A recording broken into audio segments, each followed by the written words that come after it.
these achievements are often overshadowed by the deep-seated apartheid legacy that faces us every day, especially young people, because we are still faced with the triple challenges of poverty, unemployment, and inequality. Of course, our youth unemployment is not something to be proud of, but we have not sat and lamented about that. Today, we have the presidency coordinating three major economic responses to that. One, Operation Vulindlela, which is focused on addressing the structural challenges in the economy. The presidential employment stimulus, which supports public and social employment, and the presidential youth employment intervention, which is a comprehensive response to the youth unemployment challenge. So we admit there are challenges, but we are also having programs to try and address those challenges. And through the employment stimulus, we've created more than 1 million opportunities since its launch in 2020. And over 80% of the beneficiaries have been young people, 60% of them young women. Some of the interventions include, but are not limited to, I'm not going to mention all of them, I'll just do a few highlights. For instance, the school assistant program alone has placed 287,000 young people in schools across the country. And the graduate placement program has placed 2,666 graduates in universities across the country. To date, 626,259 young people have been placed in earning opportunities on South African youth since its inception. Over 60% of the placements were secured by young women. In the past financial year, for instance, 7,530 young people have received financial enterprise support. 30,735 young people have received non-financial enterprise support from both the National Youth Development Agency and the Department of Small Business Development. Over the coming year, we will continue to partner with non-governmental stakeholders to support a further 660,000 young people to access support and opportunities in the network. So we're also proud about the establishment of our revitalized National Youth Service, which plays a critical role in nurturing civil responsibilities, developing a common identity, as well as facilitating recovery and rehabilitation and nation building. A total of 48,000 placements are now confirmed, with young people already in service in organizations around the country. We're working on plans to expand the National Youth Service. This is obviously a government hard at work, providing opportunities for young people. Of course, despite this visible progress, a lot more still needs to be done to address the vast numbers of unemployed youth.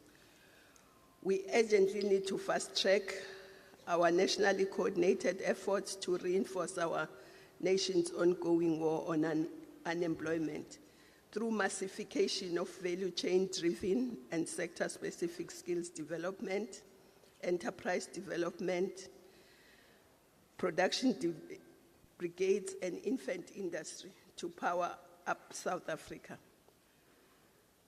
But today is not the day for speeches, so I will end it there. Without further ado, I've been asked to introduce somebody that you all know. the President of the Republic of South Africa. He's been President of the Republic of South Africa for almost 6 years now. So all of you know him, don't you?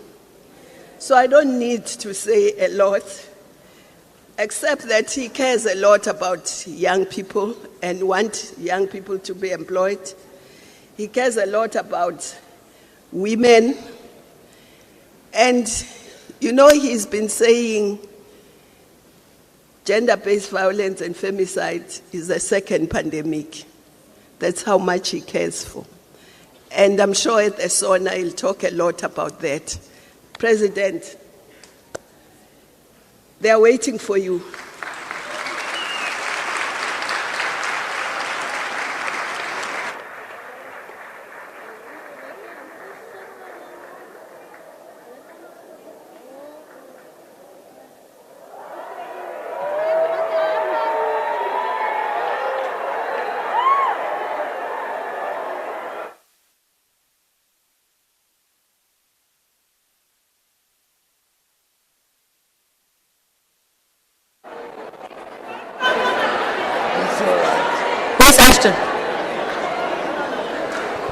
Ashton, if you're here, can you please come up on stage? Ashton. The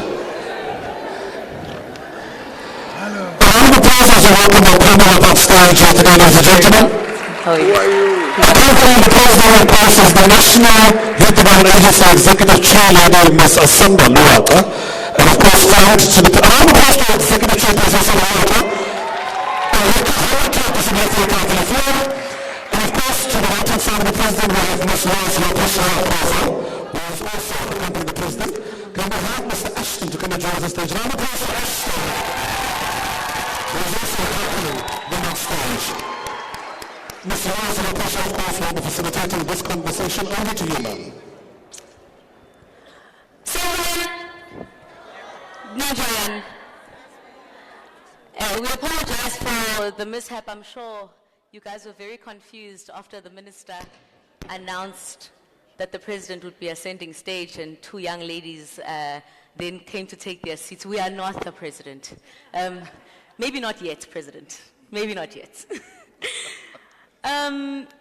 Today marks a very significant time in a lot of the young people's lives that are here today. We're here to reflect on the 1.8 million opportunities that have been created for young people in this country. And it is quite a milestone given where we are. So I think, President, before we start, I'd like for us to please just look at the screen.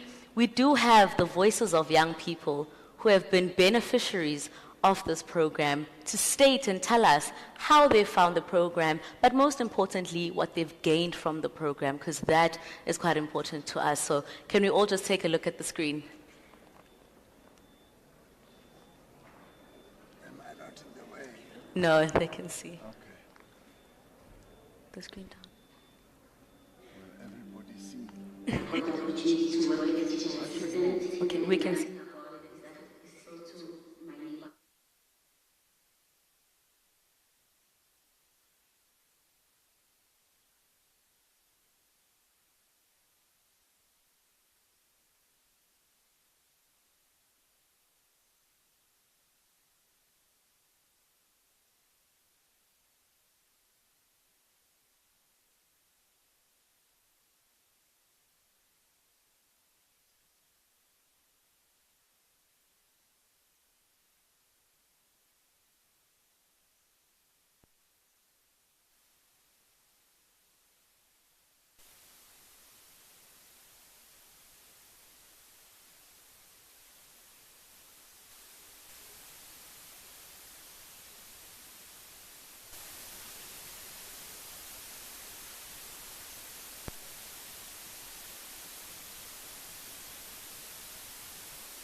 found me, and then I followed it up and I had please come in my APS place. Yeah, we are a male-dominated industry, so stereotypes will always be there. As a woman, do it 10 times harder.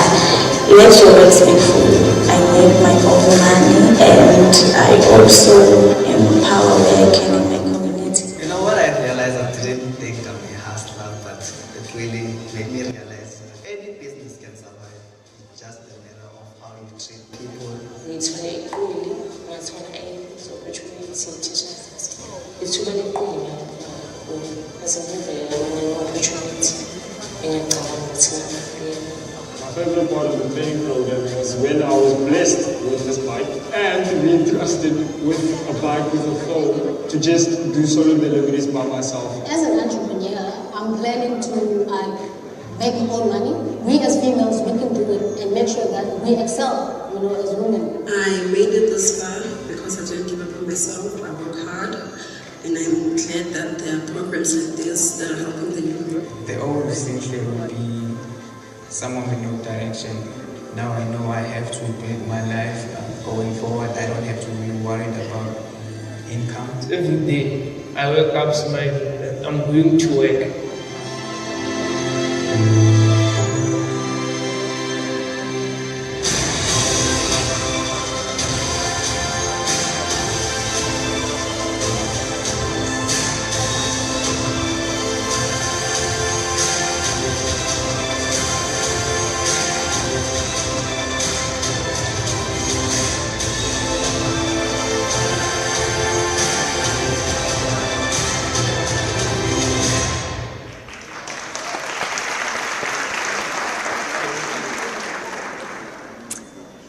And there we have it.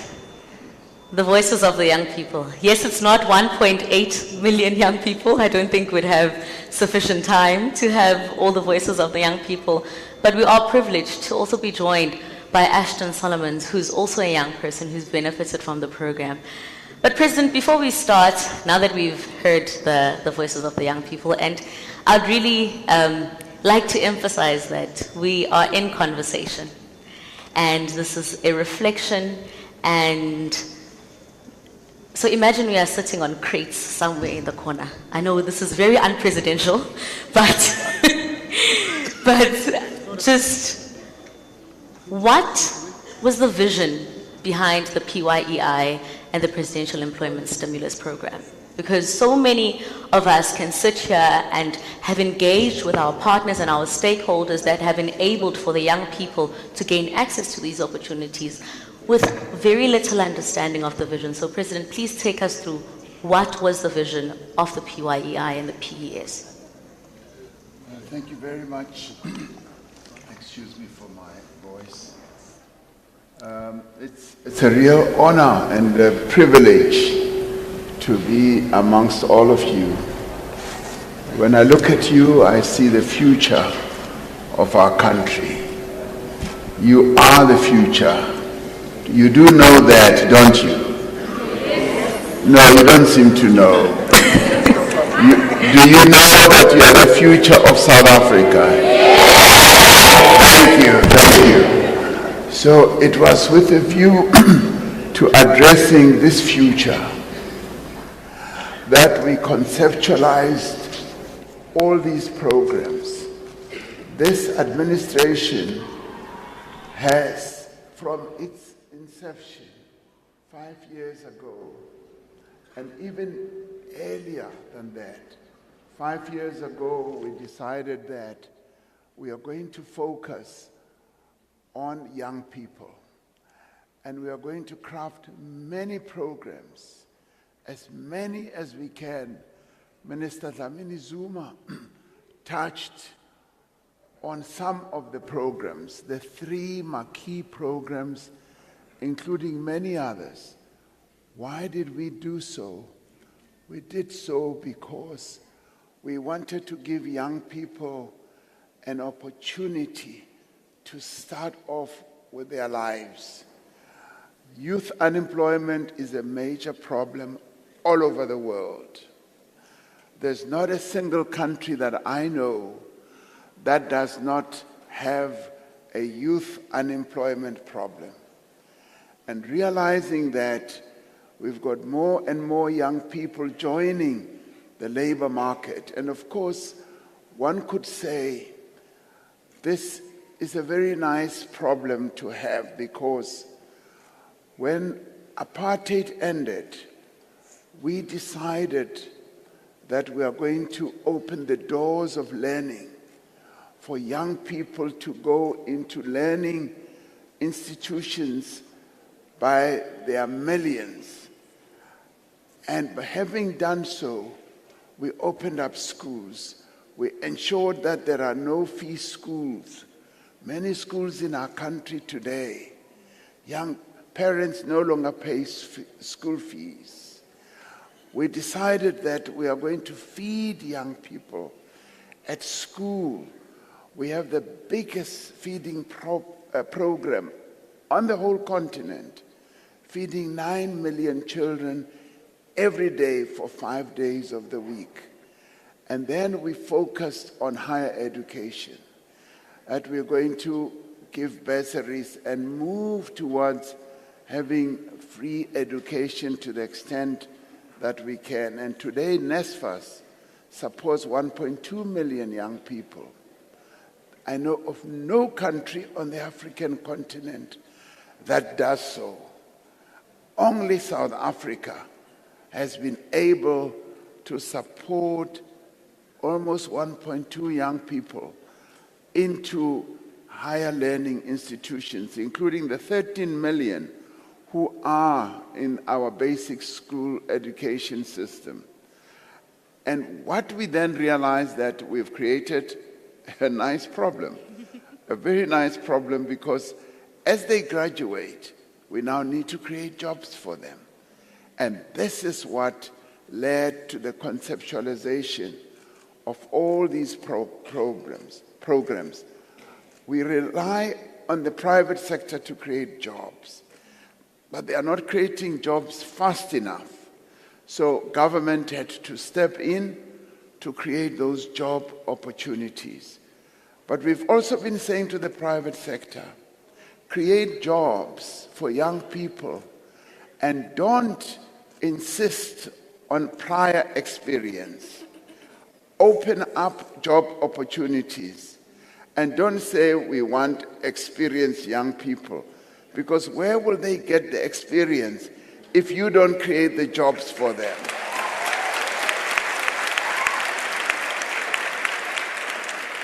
So, in government, we are moving every department to say, don't require experience, just take young people in. Take them in. But alongside that, we then created these programs, these 3 programs, and we're adding others as well. And what is the vision? The vision is to make sure that we prepare the future of South Africa through educating, through skilling, and then creating job opportunities for these young people. And I'm really pleased that all this has happened because we listened to you. You are the ones, as young people, who have said, government, respond to this challenge. The NYDA, the National Youth Development Agency, is the one that came up with many of these ideas. And I'd like to thank the NYDA and applaud them, because they have shown that they are a responsible youth entity that cares about young people. Give them a round of applause for that. So sitting here, I'm rather pleased that we've created, we set up this youth employment service, where we've said to the private sector, take young people in and give them a life chance opportunity by getting them to learn on the job. But we went further and we created and set up the Presidential Youth Employment Initiative that has opened up enormous opportunities. When COVID started, that's when we really ramped it up. We ramped it up because we created almost 1.2 million opportunities. And many of those went into schools, they went into various other sectors, which you will also talk about.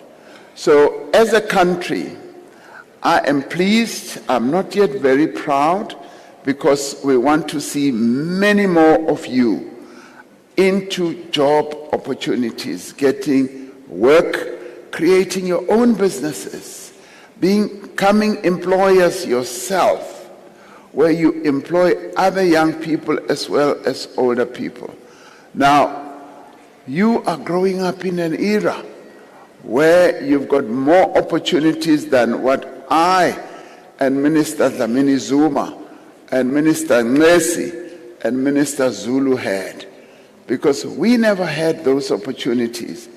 But the democratic government has made sure that we open up all these opportunities, and they are there for you to take, to run with them, and to make a good start in your own lives. But we are going to continue to massify.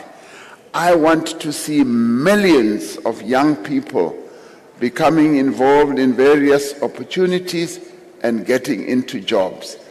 Our commitment to you as young people is irrevocable. It is permanent. It is there, committed like no other. In fact, young people are the ones who have benefited more out of a democratic South Africa than any other class. Because we, as soon as you are born, we basically say to your parents, this is now the government's child. We look after you until you're 18. Beyond 18, we say we will take you to higher education as well.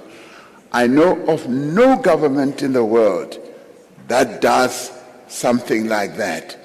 And give your government an applause for a change. I shut up for a while now to rest my voice. In fact, I'm also here to try and find somebody amongst you who will go and deliver the State of the Nation address on Thursday with a better voice.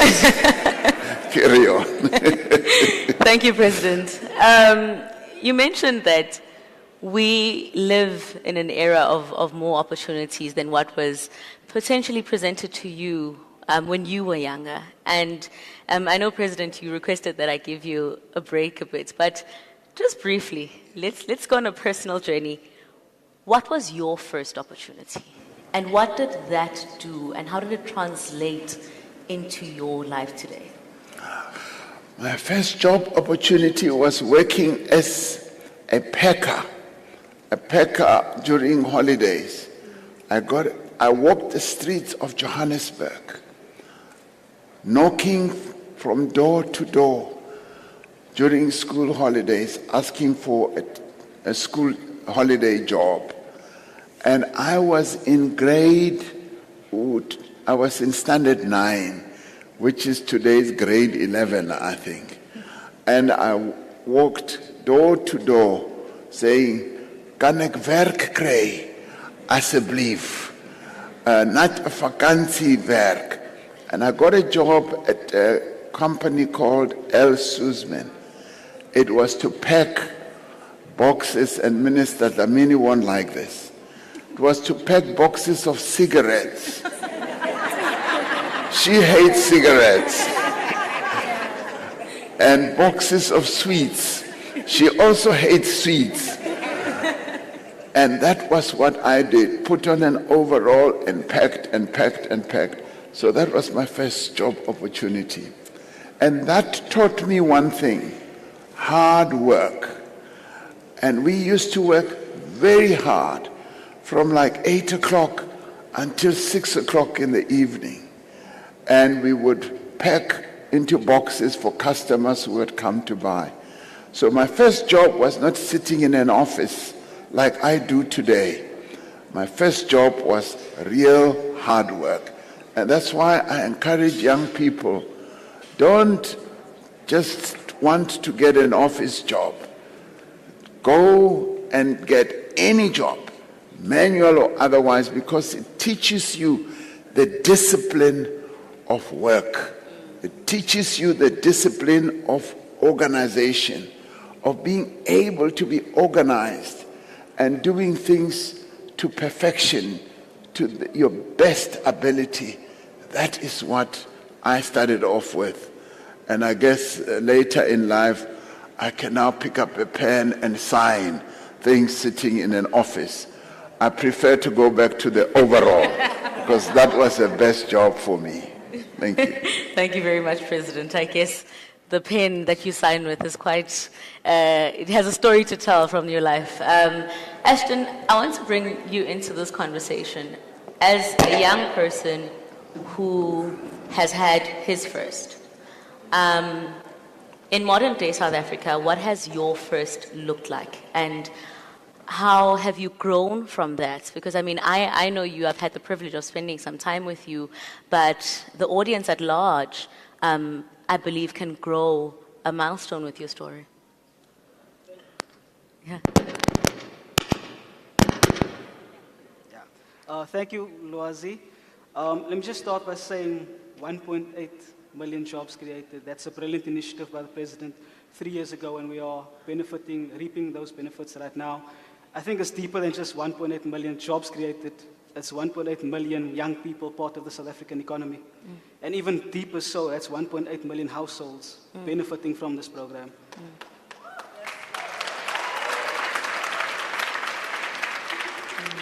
For me personally, my journey usually started, like most people, after matric. That's when we are inducted into the workforce, right? I went to 21 interviews, and I failed 21 times over.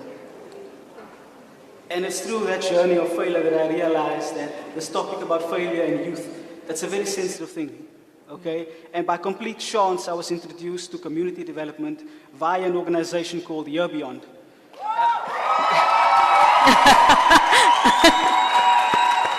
So Year Beyond is in collaboration, obviously, with the NYDA. And I'm from a very lovely community on the Cape Flats called Heideveld. And one of the local IPs that implements the program for Year Beyond, called Great Commission United, literally 5-minute walk from my house. So I was going around everywhere in Cape Town looking for a job opportunity, and it was literally a 5-minute walk from my house via Year Beyond with this collaboration in the NYDA. I do want to say that through the Year Beyond program, I got introduced to so much, one being mentorship. We know that more than 70% of Fortune 500 companies are involved in mentorship programs, and I think that's a brilliant segue and leeway for us to speak about continuity and consistency. I mean, the young people seated here before you, Mr. President, they represent the faces of our past, our present, and our future. And it would be an absolute disservice if we didn't touch on continuity and consistency as a benefactor of this program.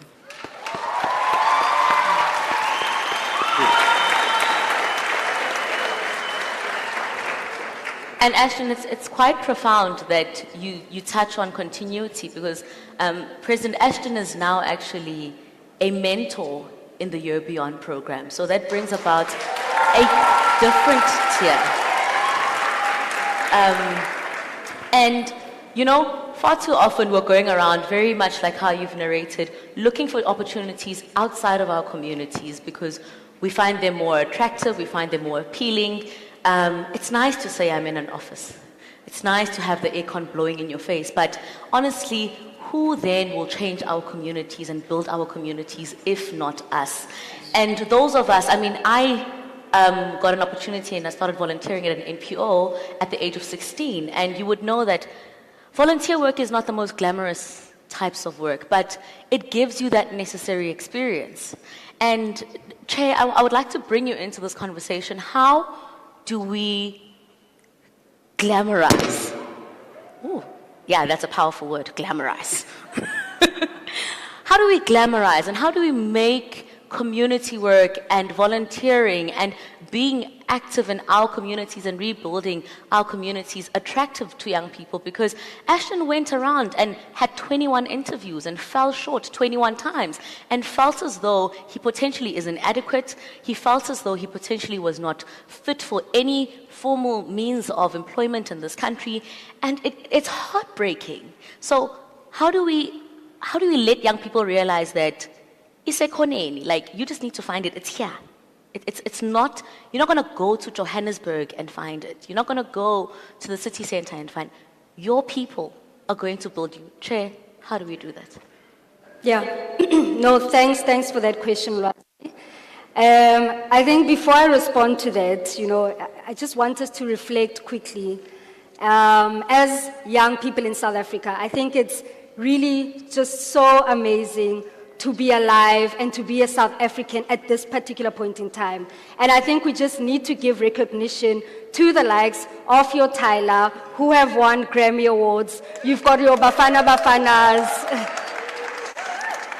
You've got your Bafana Bafana team that has, went on to the next level in the AFCON. So really, what an amazing time to be a South African, And I think linked to that would be, how do we make use of what's already at our disposal, right? Now, majority of us have these, right? Smartphones, in one way or the other, or at least we've got access to a smartphone. Now, we do have our National Pathway Management Network that has over 4.2 million young people that are already accessing the opportunities on that particular platform. You've got over 1.2 million that have already directly benefited from the initiatives that have been brought to young people through your presidential employment stimulus, as well as your presidential youth employment initiative. So the issue then of glamorizing such really requires us to, I think it would be to really kill the spirit of self, right? We are living and we are reflecting on 30 years of democracy. And part of that requires us to really reflect on the young people of yesteryears that fought tirelessly for the fruits that we are benefiting today. And with that requires the killing of the self, because what that does is that you are then able to plow back to your communities. You're then able to plow back to your corners. And what President said insofar as how and when the PYEI was conceptualized 5 years ago, it's also having an appreciation that we're not going to reap the benefits now, right? But the work that we're doing today will have multiple effects for the youth of tomorrow. And I think, once we become cognizant of that, and once we also then begin to kill that spirit of self, we then have a greater appreciation that the opportunities do exist. The opportunities are there. We've got various earning opportunities, learning opportunities that we present to young people. But it's equally then important that young people access those. And you can access them from your smartphones. I mean, what we've done through our partners was to say, young people are saying, for instance, we are alive to the high data costs, right? So these platforms that I make reference to require no data, but we refer to them as zero-rated platforms, where you are able to access those opportunities. You can have no airtime, no data, and you are then able to apply. You are then able to reach those opportunities. But I think the important part is really just to emphasize the point of coming on board to what is already made available. Minister spoke about how 30 years, there are numerous programs and initiatives that we can speak about. The government of the day is a government that cares about young people. I mean, there's a mantra that says, government says they are leaving no young person or no one behind. But equally, we are saying as the agency that in our initiatives, in our work, we're ensuring that no young person gets left behind. So I think that's important. And once we begin to do that, then, we will see the likes of Ashton multiplying across various communities. We'll see the Ashtons in Begweni, Komakukulethu, Ekaediche, and the likes. So I think that's important to really inculcate this amongst young people. Thank you very much, Chair. I think I want to take us back, understanding now how it is that we can make the programs more appealing to young people, multiply the likes of Ashton in our various communities. President, you mentioned earlier on that the programs and the initiatives of government by design are such that government adopts the child. You stated that this is now government's child. And I would like to believe, likewise, with the PYEI and the Presidential Employment Stimulus Program, that it is government's child. But it takes a village to raise a child. And we cannot do it on our own. That we can't. I think maybe we would have wanted to, but I don't think we would have wanted to. We're an inclusive government, so we would want to work with various partners and stakeholders. And how do they come on board, and how have they come on board in the past 3 years? Well, we were very clear right from the beginning that we need a multiplicity of role players or partners, to put it better, partners who are going to address this problem. Because government cannot do it alone. And parents cannot do it alone. Schools or universities or colleges cannot do it alone. It needs a multi-pronged approach. And that is why we crafted programs, like, for instance, the Youth Employment Service. That one is a program in which which was initiated by government together with the private sector, and where we said we want to work together so that this program becomes a program that will benefit young people. And other programs that we've put together have also included communities. For instance, we have programs for community service, where the communities, various institutions in the community, or NGOs, if you like, also participate in the programs to open up opportunities for young people, opportunities to give them experience. In other areas, we've had government departments. One of those that I like even more is the Defense Force. Our Defense Force, in terms of our constitution, is there to defend the people of South Africa, largely outside aggression, from outside. But our Defense Force has become what I think is the best defense force, because it goes beyond the call of duty. We've brought it in, and they have also crafted programs to empower young people. So we've got a national program where the Defense Force plays a key role. Minister Zuma, NARISEC brings together young people. I think this one. Thank you. Yeah, I was struggling with this one. Where, yes, much better as well. Where the Defense Force plays a critical role in training young people, providing them with life skills, job opportunity training as well, and also teaching them discipline, the discipline of work. But more than that, also imparting important skills to them. Our National Defense Force has a variety of skills that it imparts to young people. Engineering skills, medical assistance skills, you name it, they have it all. So government departments also participate in that. Agriculture participates, including our international relations department. It also participates in helping young people to learn international relations as future ambassadors of our country, as future representatives of South Africa in other countries. We also have international partners, directly to your question as well.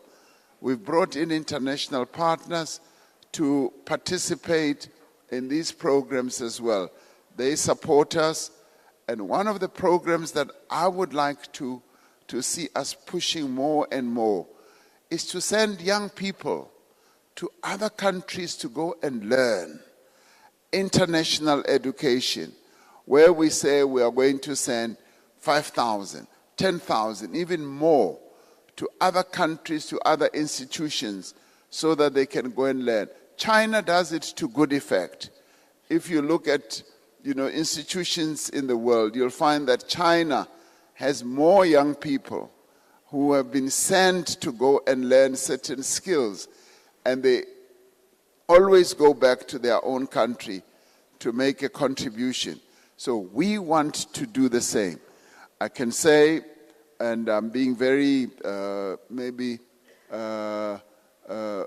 personal in an organizational way, the founder of the ANC, one of the founders, was educated outside the country. He learned enormous skills as to be able to bring them back, and he also started some work there as a lawyer, and that was Pixley Kaisa Kasem. So it's a multiplicity of programs and multiplicity of partners who we bring in to assist us to empower young people. And we want to have a multiplier effect in as far as that is concerned as well. Because we can't do it alone. We want to do it with others. We want to do it with religious organizations, community-based organizations of whatever type, including sports organizations, so that they also empower and assist our young people to be sports people. And also music, or if you like, what do we call it, arts. You referred to Tyler, who got an Emmy award, they call it a Grammy Award. I've memorized that song. If you want to know how to sing that song, come to me. I will sing it for you.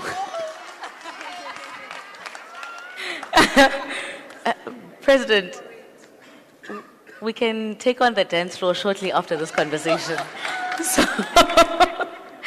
So you mentioned, President, the willingness for us to work with sports organizations, and I would assume that there's a great sense of discipline that needs to come with being a sportsman, particularly if you want to play at a professional level. But there's also a great sense of discipline that you need to have as an individual, assuming any role in an organization. So, Ashton, I want to bring you in with regards to a comment that was made about the discipline of work and how it is that such an opportunity gives you access into understanding the key valuable experiences that you had on your pathway to employment.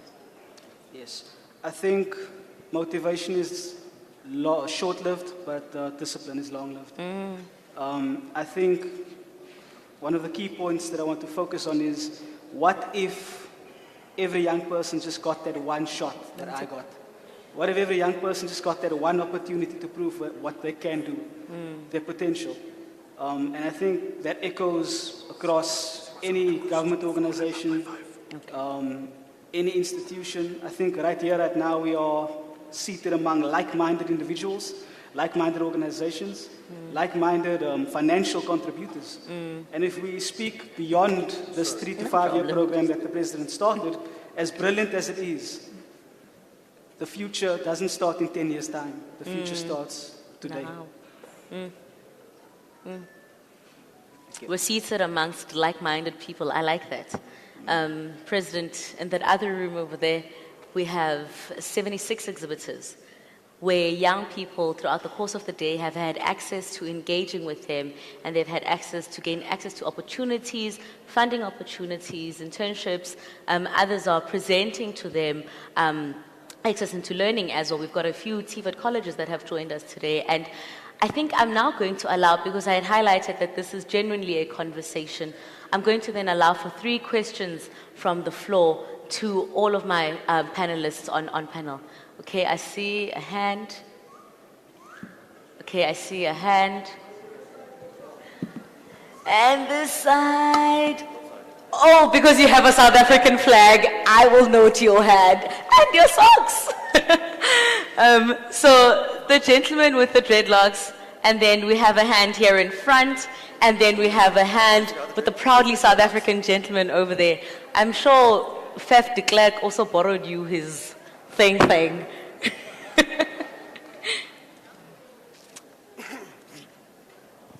Hi everyone, good day.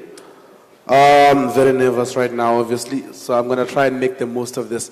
So my thing is this, I want to know from the president, what's your intention with the Community Arts Center program, and then how it actually adds value to also bringing back the opportunities, not just employment opportunities, but business opportunities in our community. And then especially when it comes to the Young Creatives program, which is also an NYDA program. Currently now, I am the chairperson of Community Arts Center Network of Western Cape. I am one of the beneficiaries of the Young Creatives program. The way that I say it, there can be more that can be done. I don't think a lot of people know about the Young Creatives program, and then they don't know about the Community Arts Center program. And then the fact that these 2 programs can actually really aid a whole lot of things. You know, we are not asking for money. We're just asking for more transparency, more engagement, more collaboration, you know, and then for organizations like yourself to also, like NYDA, to not only come to Philippi Village, which is a white organization, but to also come to Philippi Arts Center, which is a grassroots organization made by the people of Philippi for Philippi, so that they can change the perspective of the townships, you know, that also the people in the township are not just like hands like this waiting, but we have community arts centers, we have community arts center managers, art administrators, we have art facilitators that are working within our art schools, you know, our schools. In fact, with the teacher assistant, Philippi Arts Center has placed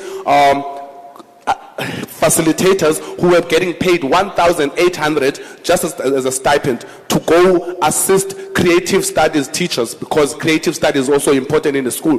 But then those facilitators ended up being enrolled as teacher assistant, and then now they actually have much better income, you know. So there is also a way that ourselves we can actually make the most out of the opportunities that you are giving us, but there has to be, you have to meet us, at least entertain our ideas also, you know, our solutions, because they are. So my question, like, what are your intentions with the Community Arts Center program as it relates to the young creatives? And then, yes, because I really believe that if you can look into that, there's really something for our communities. Thank you. There's another Tyler that we're coming with.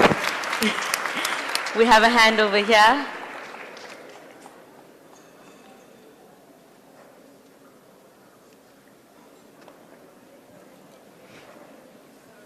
Thank you. Good afternoon, President, Mr. President, to the panelists. My name is Alexandria Proctor, and I'm one of the directors of the NYDA that you appointed 2 years ago. So I'll start by saying thank you for appointing me. It's been an absolute honor to serve on the NYDA board with my fellow directors, with the CEO, and all the work we do that came from your office has been absolutely incredible. My great passion in life is South Africa's tech ecosystem. When I was a student at UCT, I started a tech startup. We've now grown to become the largest student housing platform on the African continent. Cape Town's hyper-growth tech startup ecosystem is so exciting. There are the most incredible tech startups coming out of Cape Town, coming out of Joburg.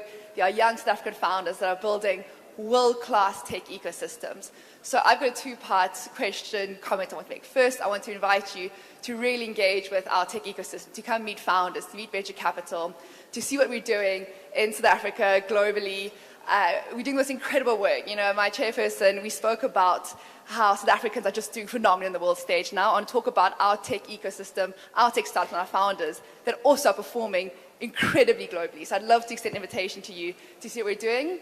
And the second part is, do you have any thoughts around this? I mean, does the presidency and your office, are you guys thinking about the tech ecosystem, about startups, about hypergrowth startups, about our technology sector? What's your thoughts around there and any actions that are happening in that sector from your office? Thank you so much. Thank you very much. And my proudly South African gentleman over there. Good afternoon, everyone. I'm Ion Hendrikse. I'm from Ides Valley, Stellenbosch. Stellenbosch, quite resourceful town. South Africa, quite resourceful country. My question to everyone out here, everyone that's young, including you, Mr. President. You're quite young in spirit as well. Thank you for that. My question is quite simple. In South Africa, we are quite resourceful in many ways, and we are innovative in many ways. The whole world is talking about sustainability, and we are all talking about climate change. We as young people, right, where can we access funds? Where can we access resources that contributes to climate change awareness in South Africa? The whole world is talking about it at the moment. What is our government doing, and what can we as young people do to create opportunities in that space? Talking about sustainability, I think we as young people should be more innovative. Innovative in the sense of, we know that food security is an issue in our country, right? Why would we how can we contribute to making sure that food security is tackled by starting our own vegetable gardens? People in certain communities or certain provinces has access to starting their own community vegetable gardens, where certain communities have not access to that. And then just the cherry on the cake, Mr. President, we are a champion country. We are in the semi-finals of the African Cup of Nations. We've won the Rugby World Cup. So our country are very attractive. It's very attractive in South Africa. But what are we doing to attract foreign investors to invest in the young people of South Africa?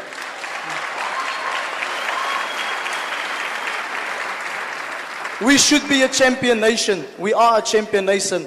Kosi Sikeleli, and thank you for all the young people for being out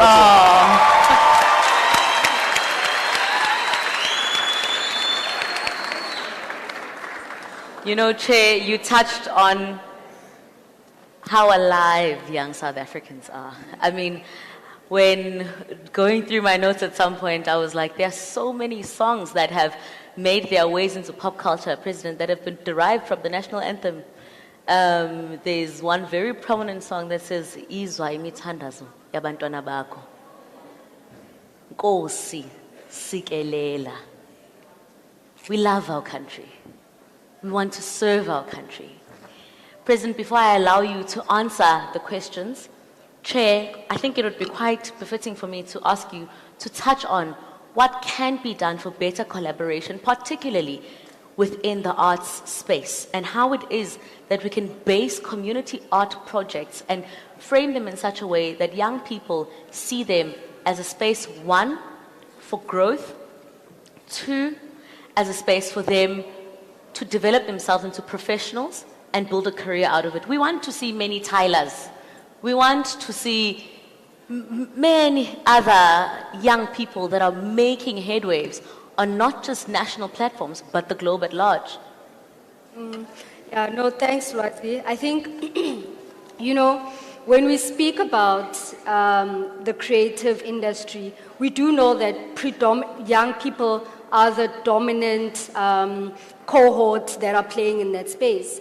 And so part of that then requires a concerted effort from all stakeholders, government, civic society, your art centers, and the likes, to really then come on board. Because, you know, there's this notion that we always say, and having discussions with, you know, fellow board members, is to say that we need to do away with how we narrate our lived experiences as young people, or the manner in which we narrate them, right? So, in the past, obviously, there was a time when young people did not have the platforms to adequately express themselves, right? But where we are right now, and this is the joke we always say, is that, you know, June 16, on our state broadcasting channel, there is that one movie that has been playing for the past 30 years, Sarafina. Yes, we love it. Yes, you know, it's good to be able to tell where we come from. But I think as young people, you know, where we are now, I mean, some of us were part of the Fees Must Fall generation. You know, some of us have, in fact, young people are able to express themselves creatively, to tell their lived stories, but they're not afforded the necessary platforms to do so. And so we've called on, you know, our state broadcasting channel to say there's a cohort of young people who are readily available to tell their stories, either through dance, through music, through documentaries, through literature and the likes, but they're not given that platform. And so, you know, when we equally look at just how much resources are allocated to the creatives, and I'll just link it to our BRICS bloc, the member countries of BRICS. So South Africa, when we look at just how much we contribute financially to the creative industry, we contribute less than 10% of our GDP to the creative industry. And then you look at your Brazil, that contributes over 25% of their GDP. So that just goes to say that, or show rather, that we do have our member countries that do take the creative arts and that particular sector seriously. But what we have been calling on government is to say, yes, we do have young people, but we also need to then adequately equip them with the resources, financial resources, so that they are able then to profile their creative capabilities. But then also linked to that would be platforms. When we speak about access to markets, we speak about those platforms where young people must be able, we want to see a documentary that narrates Kwalanga, for instance. Kwalanga, which is a township here in Cape Town, celebrated 100 years of existence last year. Thank you, you know. And what we would have wanted to see out of that was, you know, just to track the last 100 years, what have been the experiences of a young black person who resides Kwalanga, you know, and then being able to showcase those lived experiences on the state broadcasting channels. And so I think, you know, whilst we can speak about the importance of the creative sector, we would be doing a great injustice if we're not adequately channeling the financial and human resources to that particular sector. Because we also see the value that it has in being able to have a multiplier effect insofar as job creation, insofar as even profiling South Africa to investors, to tourists. You know, there's a multiple spillover effect that can really serve the country if we're able then to give the creative sector that necessary attention that it deserves. Thank you very much, Chair. President, I'll now hand over to you. There were two other questions. One about support and tech innovation, particularly for young people, looking at the exciting landscape that we have, in tech and development, and the other focused on the green economy, sustainability, and how it is that we can introduce young people into sustainable means and sustainable economic platforms for them to be able to not only be self-sustaining, but also create livelihoods for themselves and their families. Well, thank you very much. The first question really was about how we can continue supporting community art centers. That, in my view, is a very important question, because I'm finding that the young people are very artistic, they are very talented, they are very innovative, and as government we need to support that talent and make it grow and spread. And I'm particularly interested in hearing, they called you the man with the dreadlocks. I didn't get your name, but in in taking forward your message that you need support, but that support must also be transparent, and it must be community-based and spread amongst community members, particularly young people. And this is what we are seeking to do. This is what we support. And it's really part of what I would call nation building and community development and enhancing national identity as well. Now, I say that advisedly because what we have seen happening in the recent past is that young, talented South Africans have not only surged forward on the national sort of scene, but internationally as well. I mean, you think of, genres like Amapiano. Before, I got to grips with Amapiano, I was already seeing people in Europe dancing to Amapiano songs. And that started to educate me about Amapiano, because what it meant is that that genre created here in South Africa by young people had already spread way, way, way beyond. In December, I met, what do you call her? Deben Gogo.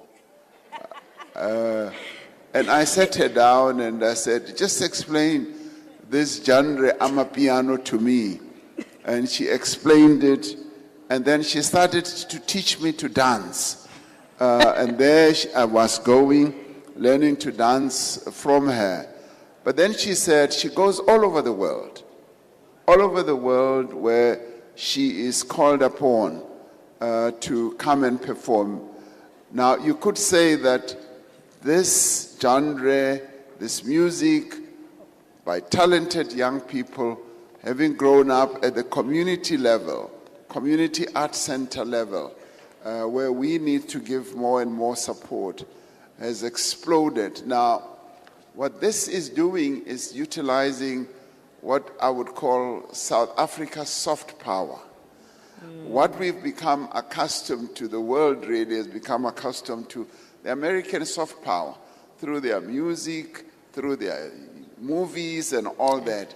And through that, they've been colonizing the whole world. I'm not suggesting that we should colonize the world, but we should certainly spread our own culture, our music, our artistry.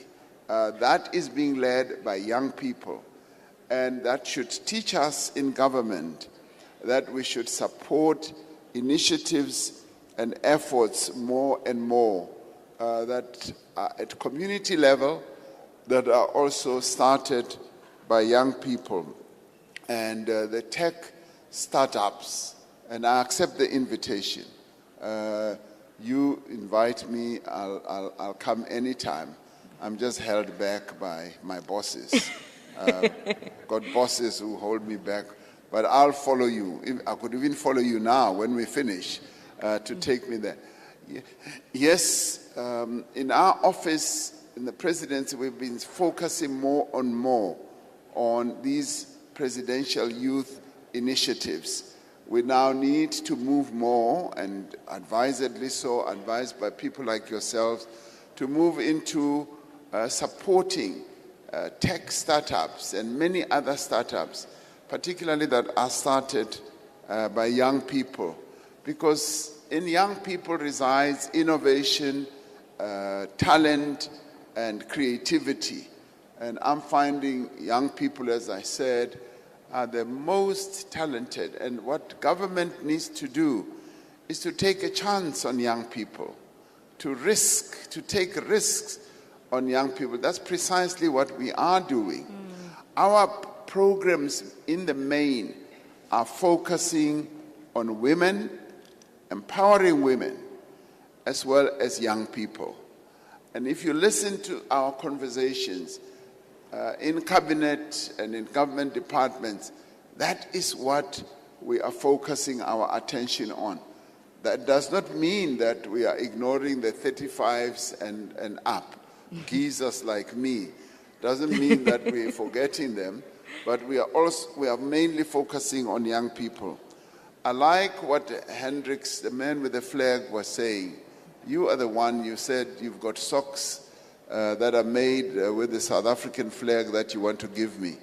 I welcome that. But I particularly find your input very, very interesting, focusing on, will there be access to capital, to funding? And yes, the National Empowerment Fund was created to fund young entrepreneurs, and in the main it has done that with billions and billions of rands. And we want to do that more and more with our other funds. And we do so, for instance, with skills development and all that. But young people want funding, capital to get their business started. You introduce another wonderful term which is interesting coming from young people, sustainability, and also addressing climate change. That I find particularly attractive. But more the point that you raise about vegetable gardens and how we can increase food security by getting vegetable gardens set up in our communities so that we raise the level of consciousness amongst our people that they should be able to grow their own food in their back gardens, in community centers. And there are a number of communities that find a piece of land where they all say, we are all going to contribute to growing this and that and that. And that in many ways also contributes to economic development.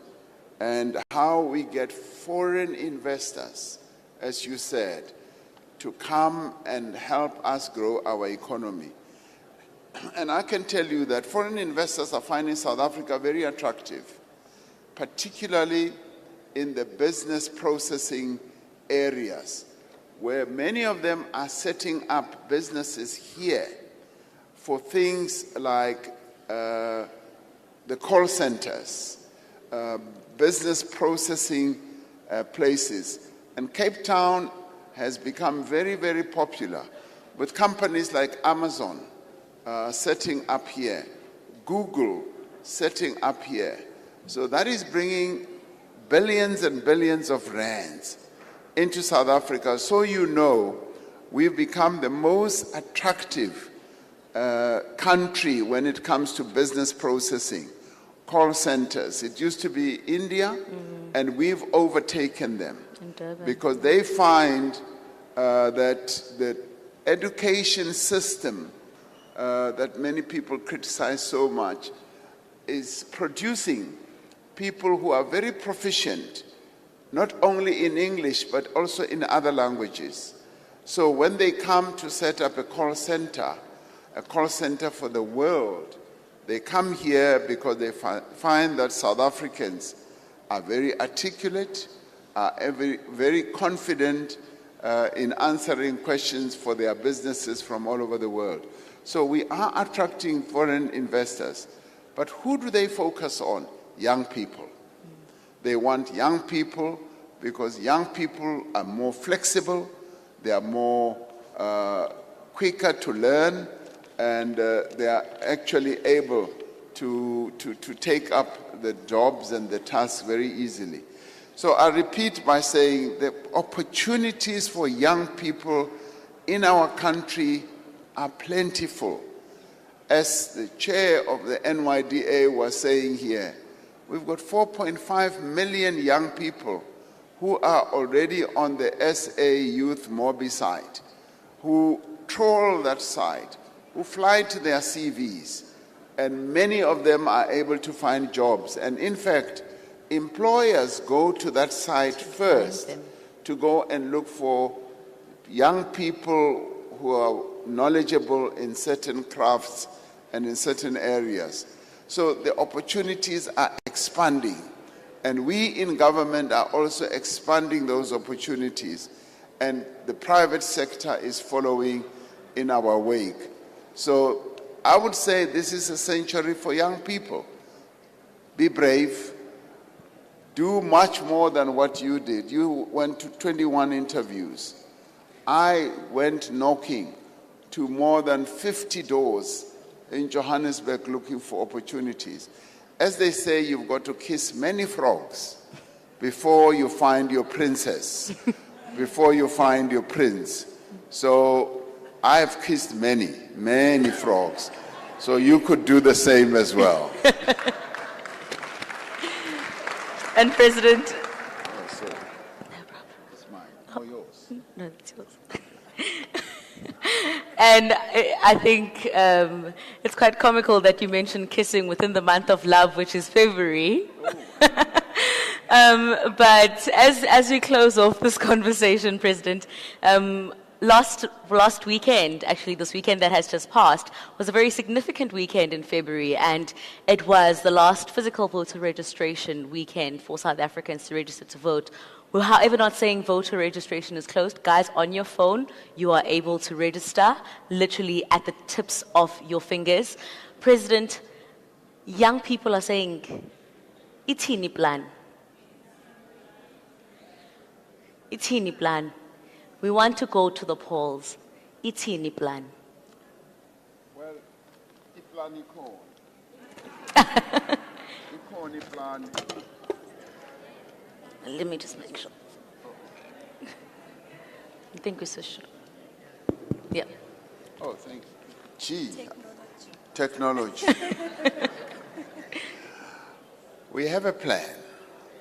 We do have a plan for the future. We've been through the last 5 years, you could say 10 years, of great challenges as a country. And we're still going through some of those challenges. But notwithstanding all those challenges, we have demonstrated that, as Minister Dlamini Zuma was saying, we are not a government that is sitting on its laurels. We are a government at work. We have a plan of where this country should go to. In fact, some of the people were saying, let us have a plan that goes beyond 2030. Let us get a plan that takes us to 2054, where we are able to say, this is where South Africa should be. In those years, those should be a situation where there is very little unemployment. The young people are the key drivers of our progress and development. They are in control of the economy of the country. The young people who are sitting here will by then be slightly older and cleverer and clearer. They are the ones for whom this future is being crafted. And they are the ones who will be able to say, we went through a challenging period, a challenging 5 years where there was COVID, and we lived through COVID, where they will say, we lived through state capture. We know what state capture is all about. We lived through the calamities of climate change, the floods, the drought, the fires. We lived through all that. We also lived through political unrest, which manifested itself in 2021 and where more than almost 400 people died. And we survived. We've come out of that stronger and wiser. And what does the future look like?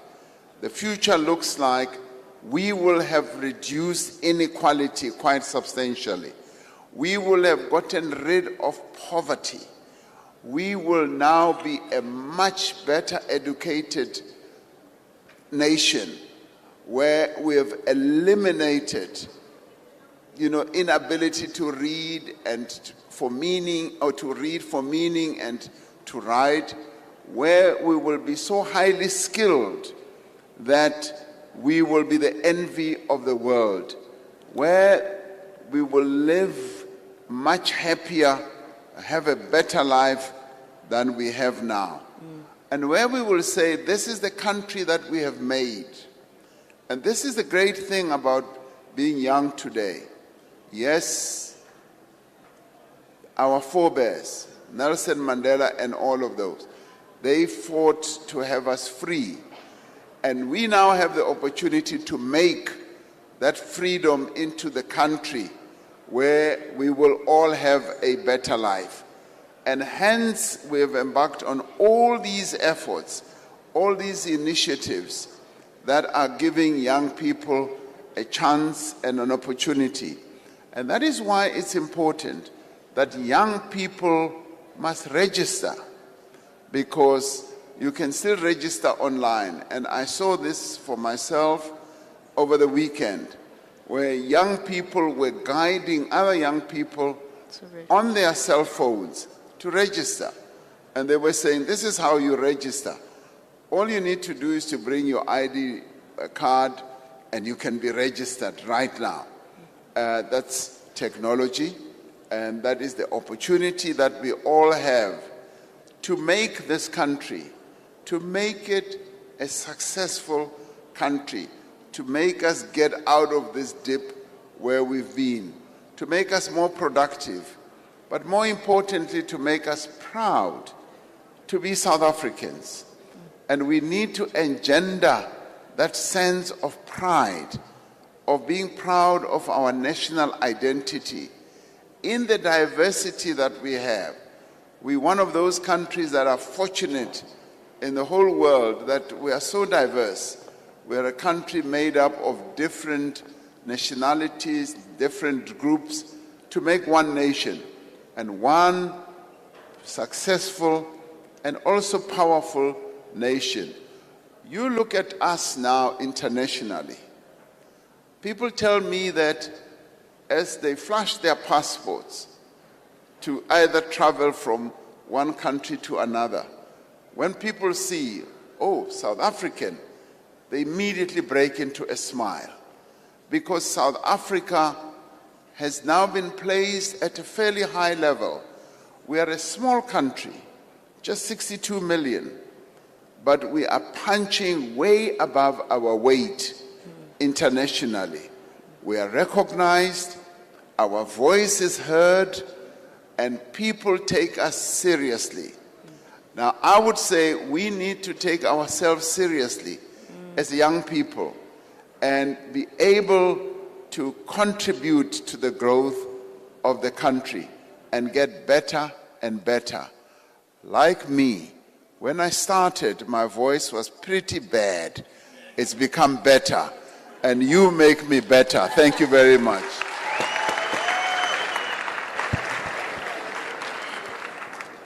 Thank you very much, President. And that brings us to the end of our conversation this afternoon. Oh, guys, if we had time.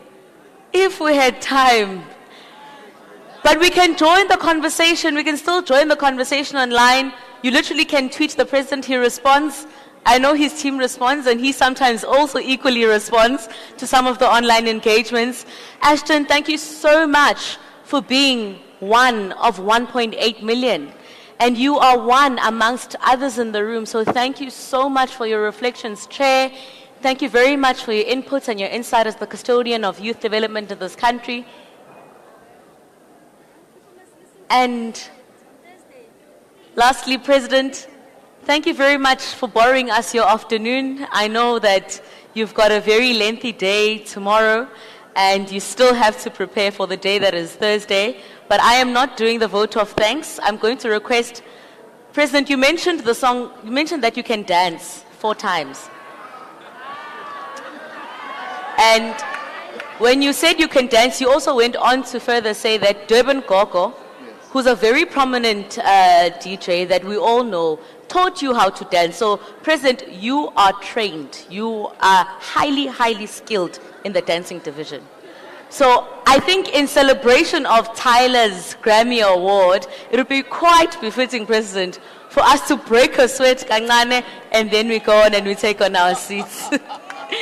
Thank you very much.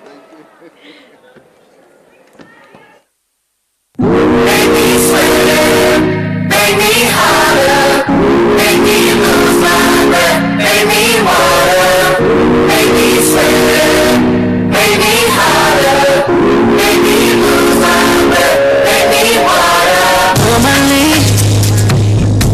I could keep my cool, but tonight I'm running.